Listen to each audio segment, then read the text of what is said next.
Pada suatu ketika Hasan Al-Basri rahimahullah taala, salah seorang imam besar di kalangan Ahlussunnah wal Jamaah, beliau murid dari Abdullah ibn Abbas radhiyallahu anhu, berarti beliau seorang tabi'in, karena Ibnu Abbasnya adalah sahabat Nabi. Pada satu ketika beliau ditanya atau dicurhatin oleh seseorang yang mengatakan, wahai Abu Sa'id. Panggilan kepada Hasan Basri adalah Abu Sa'id.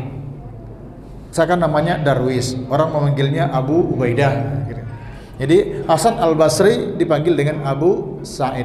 Wahai Abu Sa'id, saya itu setiap malam berkeinginan untuk bangun malam melaksanakan tahajud, tapi nggak pernah terwujud, kebablasan terus.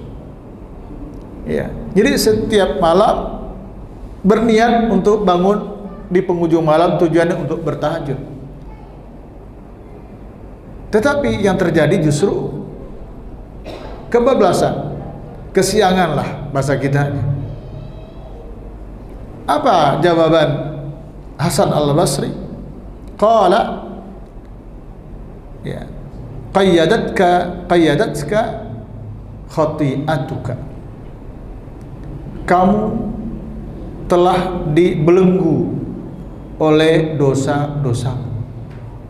Bahasa kitanya, dosa-dosa yang kamu lakukan siangnya menjadi sebab kamu terbelenggu sehingga kamu tidak bisa bangun malam untuk melaksanakan tahajud.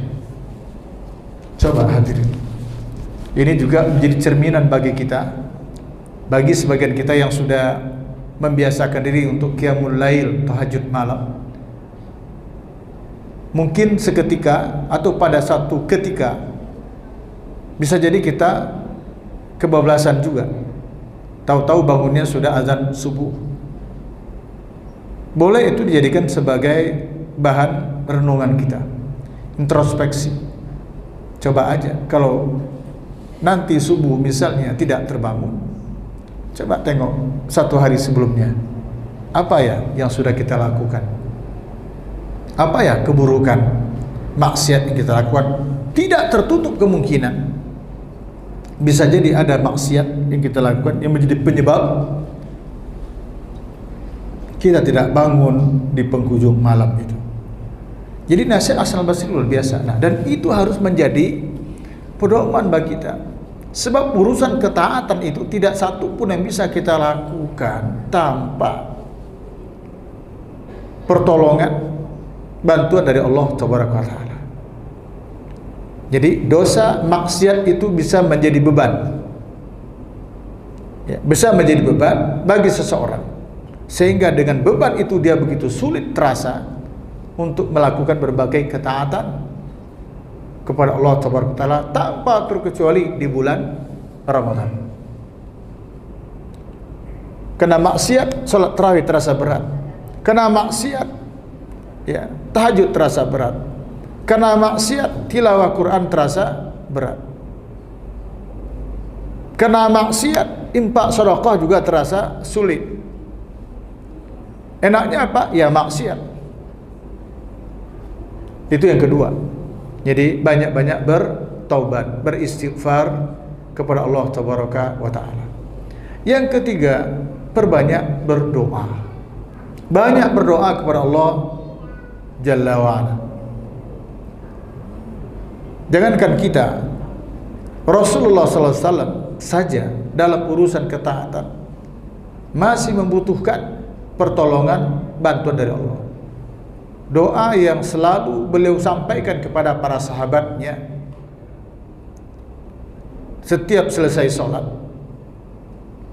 adalah Allahumma a'inni ala dzikrika wa syukrika wa husni ibadatik. Ya Allah, Allahumma, ya Allah, a'inni ala dzikrika, tolonglah aku, bantu aku, kuatkan aku ya Allah, ala zikrika, untuk berzikir, ingat kepadamu, Wa syukrika, ya Allah bantu aku, tolong aku, kuatkan aku untuk senantiasa syukrika, mensyukuri karuniamu, berterima syukur kepadamu. Wa husna ibadatik, ya Allah tolong aku, kuatkan aku, hamba ini yang dhaif, yang lemah ini gitu. Bantu aku ya Allah. Untuk apa? Wa husna ibadatik, untuk beribadah dengan baik, dengan sempurna kepadamu. 3 ini Rasul sudah contohkan sebagai nabi yang maksum, ya, terjaga dari kekeliruan dan kesalahan, senantiasa bersemangat dalam beribadah kepada Allah Jalla wa'ala. Tapi beliau memberikan contoh yang luar biasa kepada kita, betapa butuhnya kita kepada pertolongan Allah, betapa butuhnya kita kepada bantuan Allah dalam urusan ketaatan ini. Baik dalam arti kita mohon kepada Allah, kiranya Allah membantu kita untuk senantiasa berzikir dan ingat menyebut nama Allah Tabaraka wa ta'ala, baik dalam rangka mensyukuri karunia Allah Tabaraka wa ta'ala, termasuk meningkatkan amal ibadah yang baik kepada Allah Tabaraka wa ta'ala. Tanpa pertolongan Allah tidak ada satu pun yang bisa kita lakukan. Tidak ada satu pun yang bisa kita lakukan. Oleh karena itu di dalam doa zikir pagi itu ada doa pendek.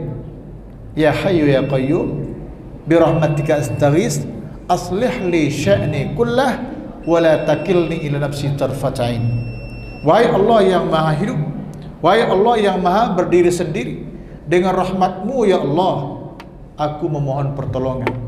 Aslih li sya'ni kullah, tolong ya Allah engkau perbaiki keadaanku semuanya, semua urusanku tolong perbaiki ya Allah. Wala takilni ila nafsi tarfat ain, jangan engkau serahkan aku mengurusi urusanku sendiriku tanpa pertolonganmu, tanpa bantuanmu, walaupun hanya sekedip mata. Ini menunjukkan betapa dhaifnya kita, betapa lemahnya kita, dan betapa besarnya ketergantungan kita kepada Allah Tabaraka wa ta'ala. Mudah-mudahan rahmat Allah, berkah Allah senantiasa terlimpah kepada kita semua.